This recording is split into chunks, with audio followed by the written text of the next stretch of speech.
C'était pas prévu au départ en fait, de continuer à explorer la même thématique, mais en terminant le court-métrage, puis en le partageant dans le monde, je me suis rendu compte que les personnages continuaient à m'accompagner et que je me posais la question de ce qui allait leur arriver après cette histoire-là. Et ma réflexion a démarré par ça, en fait, de me dire tiens, dans la vraie vie, qu'est-ce qui arriverait à ces personnages-là? Donc j'ai commencé à me documenter, à aller voir en Belgique, du coup, qu'est-ce que le système judiciaire mettrait en place, quelles seraient les étapes. Et j'ai confronté petit à petit cette exploration que je faisais avec les personnages que je connaissais déjà pour les avoir côtoyés pendant le court-métrage et d'essayer de voir si ça leur conviendrait en fait, comment ils traverseraient ça, qu'est-ce qu'ils chercheraient, est-ce que le système judiciaire répond à ce qu'eux vivent en fait. C'était un peu ça le départ de ma question.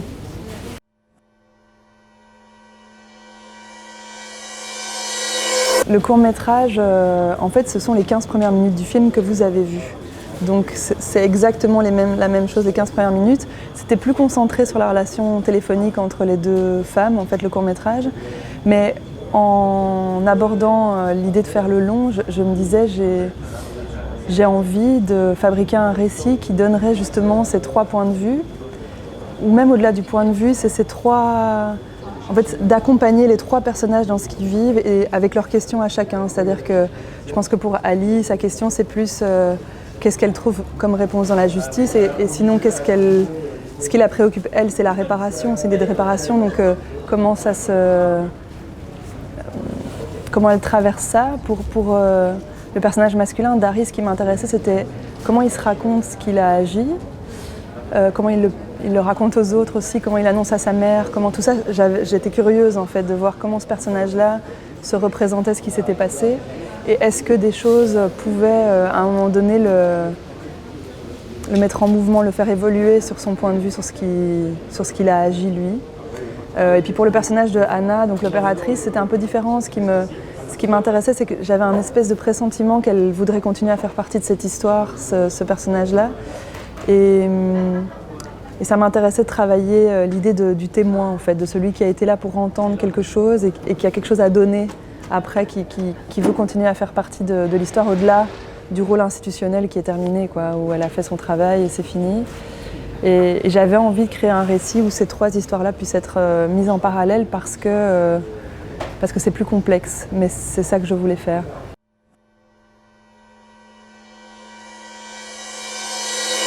Je pense que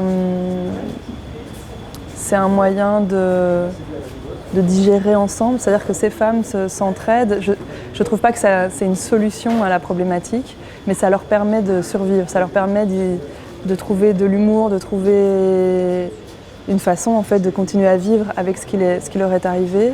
Et je trouve que c'est des relations, à titre personnel, qui fonctionnent comme des antipoisons en fait, dans la vie. Donc ça m'intéressait de mettre ça aussi à l'honneur, mais tout en gardant à l'esprit que ça ne règle pas la question qu'il faut adresser, qui concerne les hommes aussi et qui voilà, les femmes font ce qu'elles peuvent avec ce qui s'est passé, mais ce serait bien que ça ne se passe plus.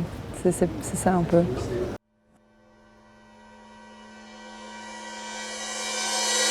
Moi, je me suis jamais dit qu'on douterait.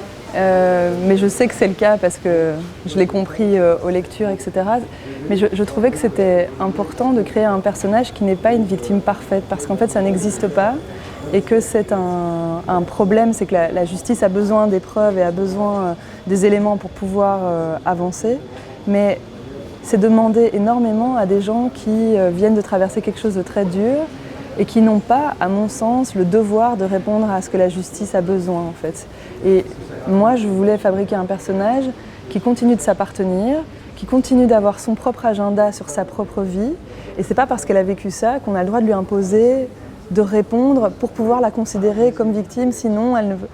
Je trouve qu'il y a une injonction et une brutalité en fait, dans le fait qu'on demande aux victimes en plus d'être exactement dans la posture effondrée, docile, qui fait tout ce qu'on lui demande, sinon elles ne sont pas entendues. Et moi, je trouve que c'est injuste et je voulais fabriquer un personnage qui ne se laisse pas dicter ce qu'elle doit être. On lui a volé déjà un moment dans sa vie et après, ça, elle s'appartient, elle se réappartient. Mais par contre, je trouve que c'est intéressant que ça provoque de l'ambiguïté du coup, parce que je pense que par moments dans le film, on adopte le regard de la justice du coup, qui dit mais alors on ne peut pas juger, on ne sait pas s'il y a des preuves, etc. Et ça m'intéresse parce que c'est une ambiguïté qui existe dans ce sujet qui est, il y a le temps et la nécessité de la justice et il y a ce dont les gens ont besoin en fait. Et c'est pas la même chose. Et c'est un problème que ça se rejoigne pas.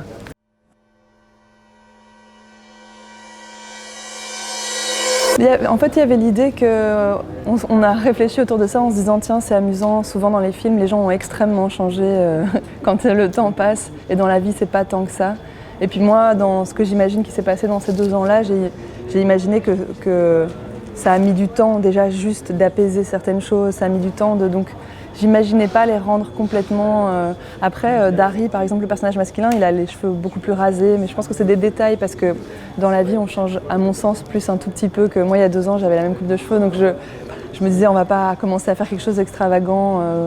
Je préférais qu'on reste concentré sur l'histoire plutôt que de regarder si c'est crédible ou pas. Alors bon, peut-être ça marche pas forcément, mais j'ai l'impression que les 2 années qui sont passées ne sont pas 2 années où ils ont pu avancer énormément dans leur vie. C'est ça aussi qui a motivé de faire ça comme ça.